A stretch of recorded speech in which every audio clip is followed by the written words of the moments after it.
Bonjour à tous, on se retrouve aujourd'hui aux Utopiales 2022 en compagnie de P. Jelly Clark. Enchantée. Donc, Maître des Djinns, votre dernier roman est paru il y a peu aux éditions de La Talente. Il s'agit de votre troisième incursion dans votre univers, de votre autre Caire, après L'étrange affaire du djinn de Caire et Le mystère du tramway hanté. Comment ce roman est-il né? Est-ce que vous aviez déjà l'idée de cette histoire au moment où vous avez écrit la première nouvelle?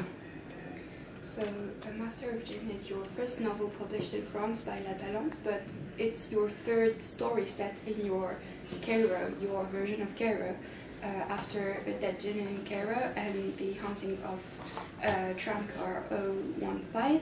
How did this longer story come to life, and did you know you wanted to make it a novel from the start? Oh, good question. No, I did not know I wanted to make it a novel. The short story, the idea for the short story came first. The short story A Dead Djinn in Cairo. When I wrote that, I had no idea I would write anything else in this world.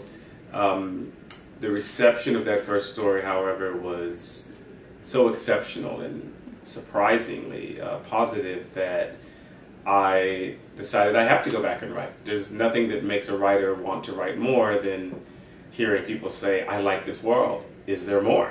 And so I went back and I expanded out the world in my head. I wrote down a timeline of the world. I actually did it during a mini vacation when I was in Spain, the year after I published the first story.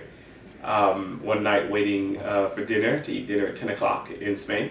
And once I fleshed out that world, that summer I was in Europe, so I was in Britain. I wrote The Haunting of Tramcar 015 while I was in England.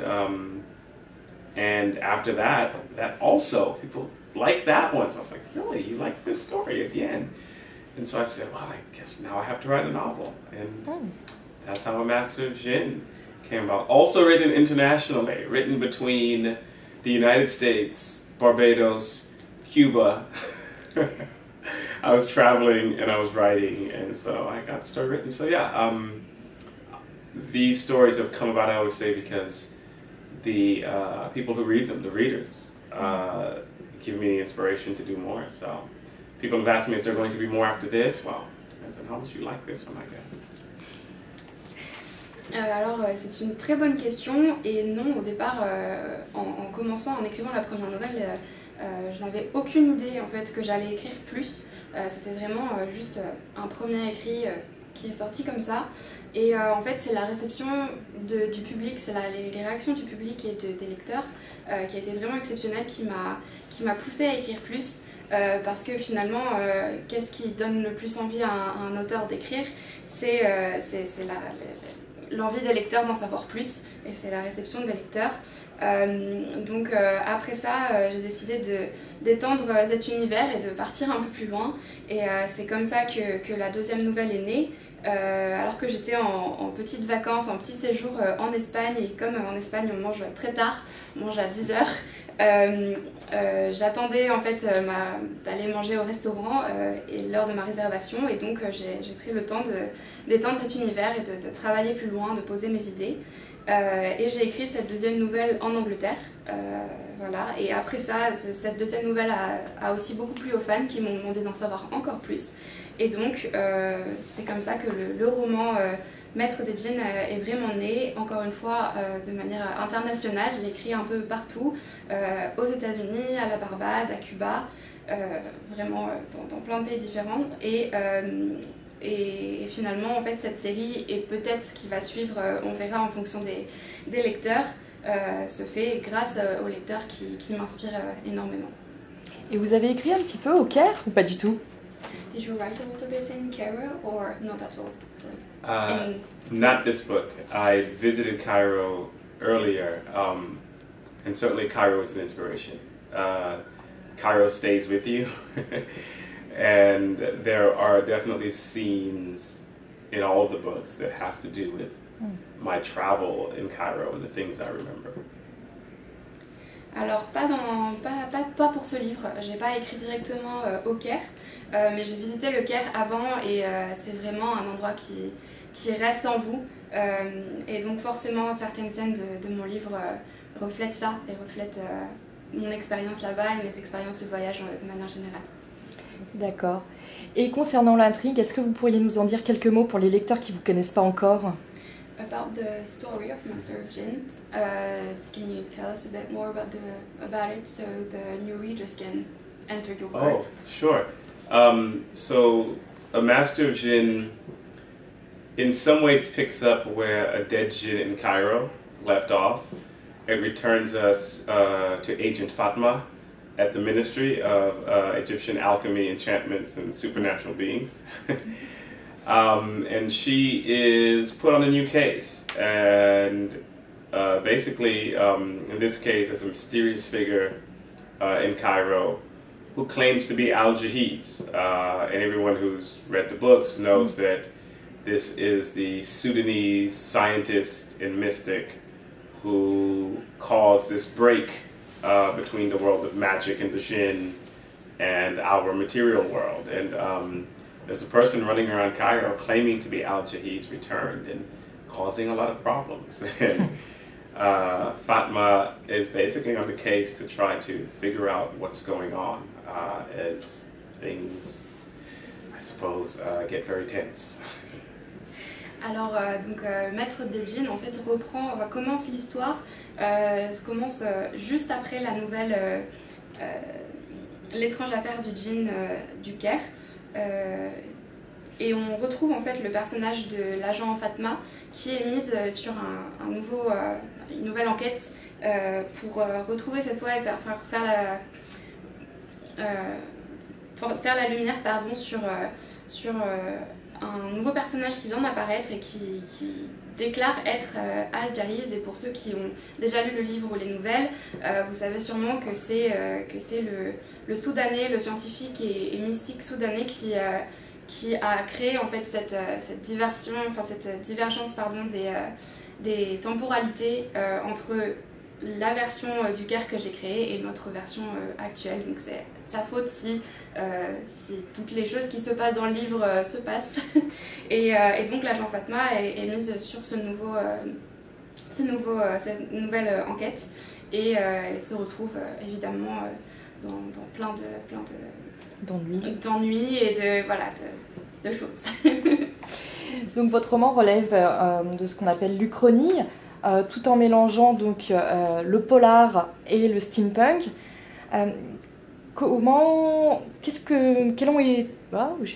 Quelles ont été les difficultés de mélanger ces différents styles? So your book is a mix of, it's Uchronia, but it's also detective story and it's so many genres at the same time. So how did you write it? What was your process to mix all these genres together? Yeah, good question. When I write, I don't think about the genres for the most part, or I try not to think about them too much. I think it's impossible not to think about them at all, but I try not to, and I write in many ways to get the story that I want on the page. If that means that I have to throw in steampunk, and it's a detective story, and there's some horror, and there's some magic, if the reader likes it, then great. But I don't get hung up, and it's my advice I often give to sci-fi writers. Don't get too hung up on the genres. I mean, sometimes that works. You're writing hard science fiction, some people may want you to do that, but for me personally, I like to mix it up. C'est une très bonne question parce qu'en fait, quand j'écris, j'essaie de ne pas penser au genre.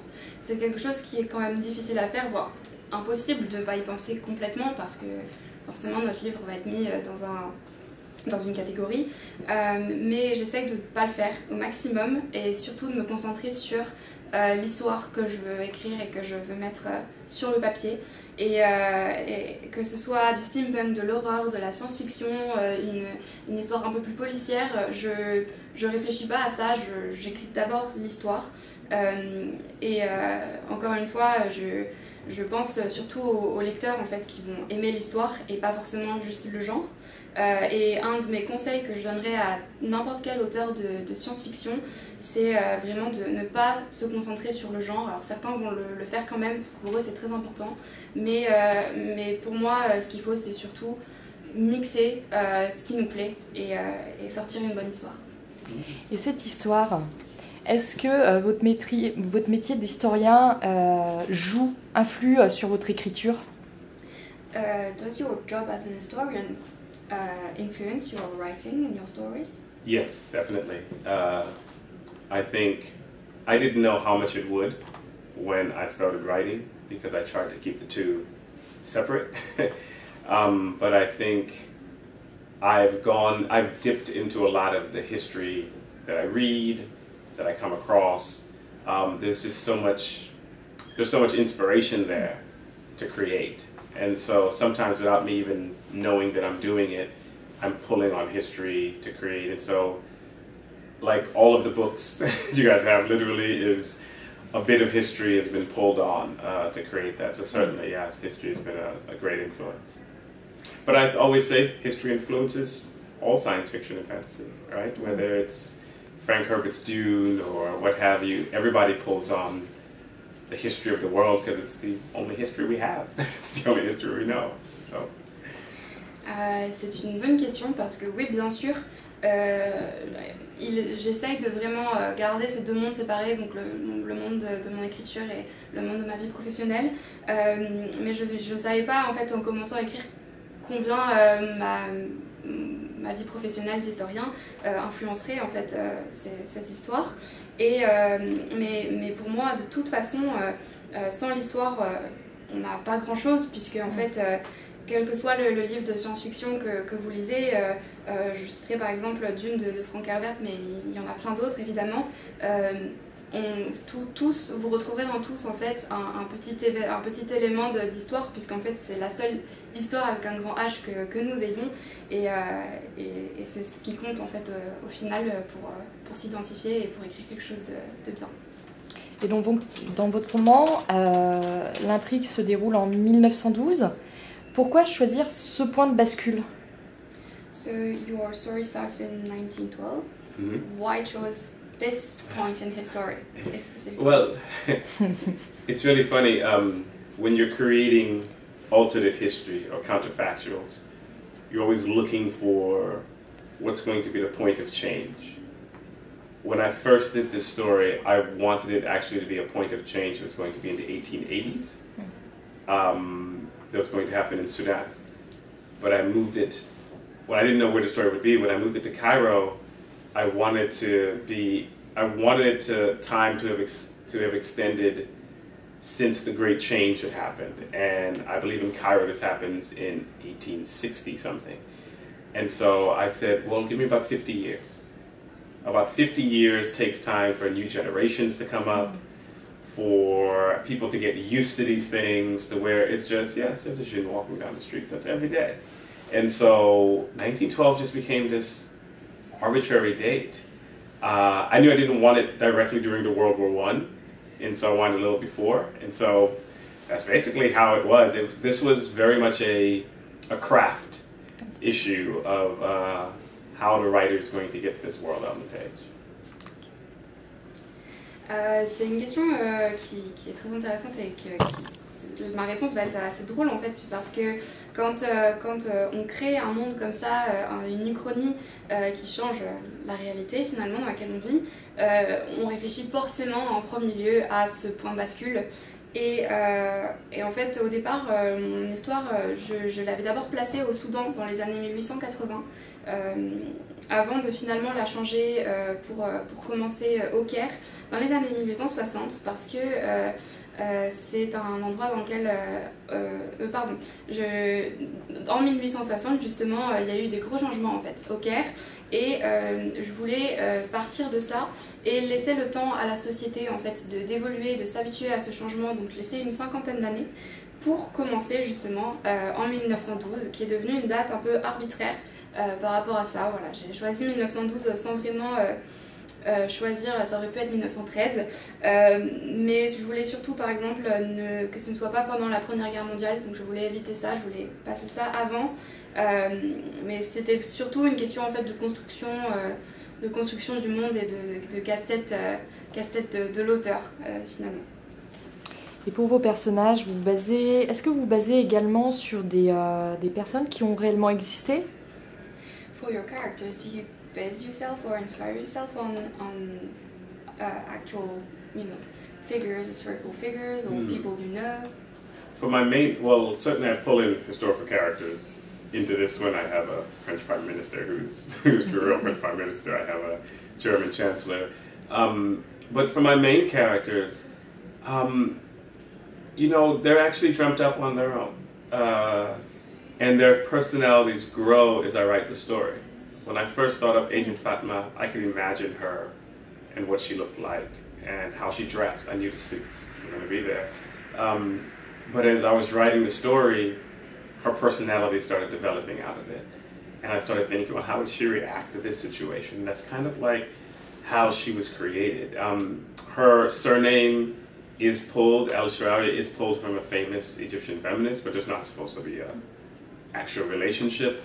But the character itself, I think a lot of my characters, they tend to grow with the story. I don't know what they're going to do next.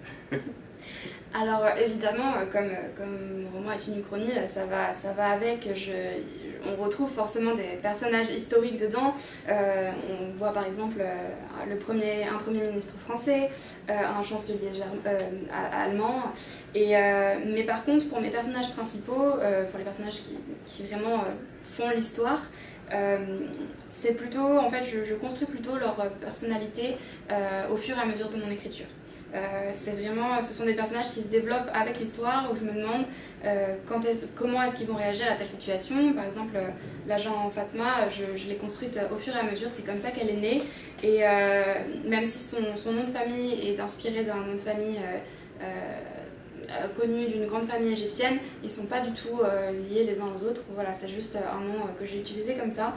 Mais quand j'ai créé l'agent Fatma, j'avais une idée de son costume par exemple, mais il a évolué au fil du temps et au fil de l'histoire. D'accord. Et outre les bases, on va dire, historiques, est-ce que vous avez eu d'autres sources d'inspiration pour écrire cette trilogie? Other than historical inspiration, did you have any other things that inspired you while writing the story? In Master of Shin, specifically? In general? In general, in certainly. World? In this world or others, music. There are little jokes that I have within this book that are very modern, that have to do with modern things. In the United States, when Barack Obama was president, there was a joke that went, "Thanks, Obama," for people who were. I was an Obama supporter. People who were not, this was their way of being negative towards him. And I think those of us who were his supporters started joking, like using it as a joke, like "Thanks, Obama." That became my inspiration for "Thanks, Yajahiz." And so people in the United States picked up, oh, that's the "Thanks, Obama," for like, you're thankful that somebody did something, but you're almost grudgingly so. And so, yeah, I think there are always so many inspirations that can come. And certainly, my story is influenced by reading a lot of science fiction, and the science fiction and stories that I love, I throw a lot of that in here. Alors, de manière générale, dans ce que j'écris, mais aussi dans Maître de Djinn, je m'inspire beaucoup de la musique et aussi du monde actuel finalement. J'ai par exemple pas mal de blagues en fait, dans Master of Djinn qui sont inspirées de la réalité, et notamment une blague qui se faisait beaucoup aux États-Unis, qui se fait encore aujourd'hui, mais qui se faisait beaucoup à l'époque d'Obama, où ses détracteurs disaient merci Obama, mais de manière très ironique, pour dire voilà, à cause de telle chose, ah bah merci Obama. Donc c'était très négatif et ironique, et moi qui suis au contraire qui supporte Obama et les gens qui supportaient ce président, au contraire on a réutilisé en fait cette blague dans l'autre sens. Et c'est vraiment ce qui m'a inspiré, clairement, ça se voit sur la page, pour le merci à Jahiz qu'on voit, qui est dans mon livre. Mais quoi qu'on écrive, il y a de l'inspiration partout en fait, et et je m'inspire notamment aussi de toutes mes lectures de science-fiction et de tout ce qu'il y a autour de moi. Et maintenant, en parlant écriture, sur quoi travaillez-vous? Est-ce que vous allez revenir dans l'univers, dans cet univers-là? Est-ce qu'on va revoir l'agent Fatma? So about writing, are you going to come back to this universe? What are you working on right now? I'm not working on this universe right now. Right now, my next thing is I'm going to middle grade writing, of all things. I'm doing full fantasy, which is what I loved when I was growing up, and I think I probably read more fantasy than anything, and so this is a full secondary fantasy world that I'm writing, but I don't think I'm finished with this world, even if I'm not in it right now. Alors en ce moment en particulier, je suis plus dans l'univers de Maître d'Épine, en tout cas pour l'instant. J'écris en ce moment plutôt de la fantasy parce que c'est quelque chose que je lisais beaucoup quand j'étais jeune, et donc je travaille sur un univers très construit d'une histoire plutôt jeunesse, voilà, le genre de choses en fait que j'aime beaucoup lire. Mais je pense pas encore en avoir fini avec cet univers. Je pense qu'il reste encore des choses à développer, mais c'est ce sur quoi je travaille en ce moment. D'accord. Oh, and one more. I forget, I do have a novella. I'm not sure when Tor is releasing it. They have it right now. I think it'll come out in 2023. It is a novella called, well, I should say the novella is about an undead assassin who gets an impossible case. It is a very secondary world, full fantasy, and the tentative title is The Dead Cat Tail Assassins. That's all I'll say.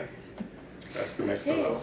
Alors, pour terminer, en 2023, pour l'instant je n'ai pas encore la date précise de la sortie, mais j'ai une novella, donc une novella c'est entre la nouvelle et le roman long, qui va sortir, qui est une novella de fantasy, complètement fantasy, comme Mon Nouveau Monde d'ailleurs, sur lequel je travaille.